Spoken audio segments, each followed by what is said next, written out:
What is up, guys, and welcome to the updated Evil Eye deck profile post Phantom, Photon Hypernova, and Evil Eye's got some pretty fucking good support with this. So yeah, without further ado, let's just jump right on in. First, we're going to start with the Evil Eye monsters themselves. Of course, we have Serziel. Serziel, in the sense, is your boss monster for the deck. Sometimes you mostly end on him, which is not really the most ideal thing, but it does happen. Serziel, of course, can become the big beater. It's insane. I still like running Medusa, even though Medusa's been being cut from a lot of builds. It's still a cool way to cycle your Evil Eye SA cards, SA back from the graveyard, so always really good with that. And it's just another Evil Eye name. Next, we're going to go through the familiars here. Basilisk, the old school style one, and SA Kanto, SA Kanto Bill Pass. Honestly, same old. If you control Evil Eye, special summon this card from the hand. Always special summon him once per turn, of course. And then do your main focus in one Evil Eye spell or trap from your deck to the graveyard. Sending. Then, of course, you can trigger one Evil Eye spell and destroy until the end. Inferno cannot be destroyed by battle. So it gives your equipped spells immunity, which is pretty cool. And now, without more further talking, of course, we'll run out the new one. This guy is a lot better than the old ones. It sends for cost one Evil Eye monster and one from. If you control an Evil Eye monster and this card is in your hand or graveyard, so you can special summon this card, but banish it when it leaves the field. So it's a constant reoccurring thing. So it's pretty instant, and allows you to also link summon using it and also your equipped spells. So it allows you to just instantly, say, climb up into your big say Evil Eye link monsters. Then the final monsters, I decided to run a Bestial in it. Bestials are honestly pretty cool, stay good in this format. I mean, a lot of people thought they might have phased out, but honestly, I can see Bestials staying around. It's literally just a DD Crow, honestly, and then a bam.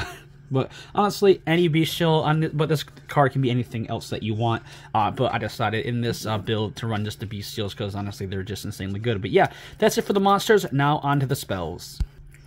For the Evil Eye spells, of course, we have three. The field spell, standard, nothing too crazy there. Then, of course, we have the eyes themselves.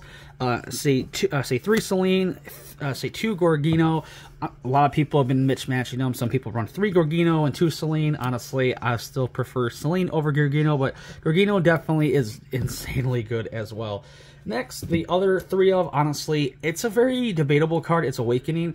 A lot of builds don't like it, and I can see why. If you do open it in certain hands, it is kind of clunky and it's kind of awkward to work with. But the fact that if you do control an Evil Eye if Evil Eye Selene is in your field, say spell trap card zone, you can just tune around Evil Eye from the deck, which is, in my opinion, a way to warrant using it. Obviously, if you're going to make it more competitive and tune it for the meta, and especially if you're going to take it out to a regional or something like that, I would definitely maybe cut it down because, like I said, it does make your hands clunky, but having that extra extended for the Evil Eye monster from deck is always never a bad thing. Then, of course, the new card, Unleashed. Broken ass card. It sends one Evil Eye monster and one Evil Eye spell or trap from your deck to the graveyard as cost. So that is insane. And then you can just add an Evil Eye equipped spell from your decks to your hand. But for the rest of the turn, each time you activate a non-Evil Eye card effect, you'll lose 500, which is alright because the majority of our cards anyway are going to be Evil Eyes. So yeah. And then if you link summon a Evil Eye, let's say Link monster, you can banish it from your graveyard, equip one Evil Eye equipped spell from the graveyard to one Evil Eye Link monster. So it's insane. This card literally makes the deck so much more consistent, so much more honestly competitive. This, I can't believe it. Yeah, this is what Evil Eye definitely needed. And then just for a couple other one-offs, Repose, honestly, these are kind of like utility. So we have the 1 Repose, 1 Confrontation, and the 1 Reemergence to round out the Evil Eye spells. Then to round out the spells, we just have, of course, 3 Extravagance. This could be anything, honestly. Extravagance, it could be Prosperity if you just want to run that instead.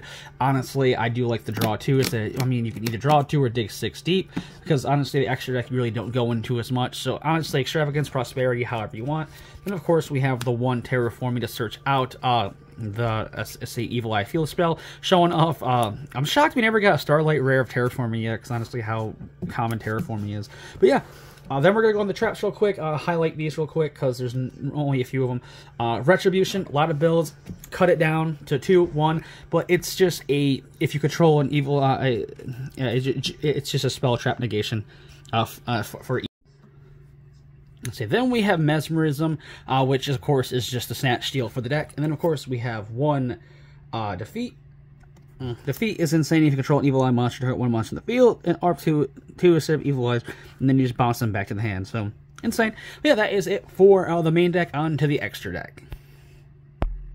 For the extra deck, we run a couple Exceeds, because a Shuriken, honestly, a Shuriken is pretty nuts. We have a bunch of level 3s. You don't make him often, but honestly, he is a card that a lot of opponents do not expect. So yeah, a Shuriken, definitely really cool.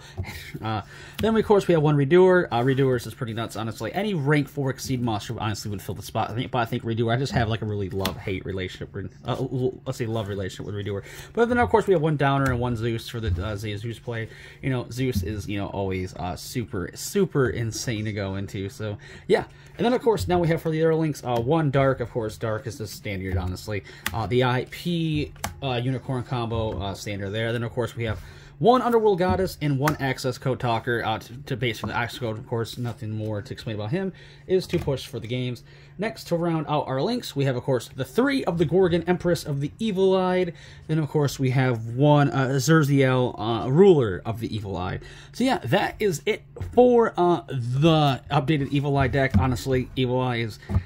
The new support they got is pretty freaking insane, and honestly, it's awesome, and I love it.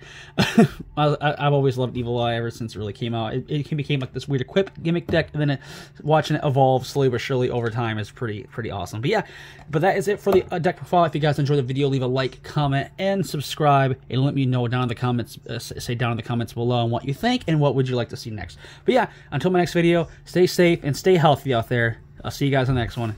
Peace.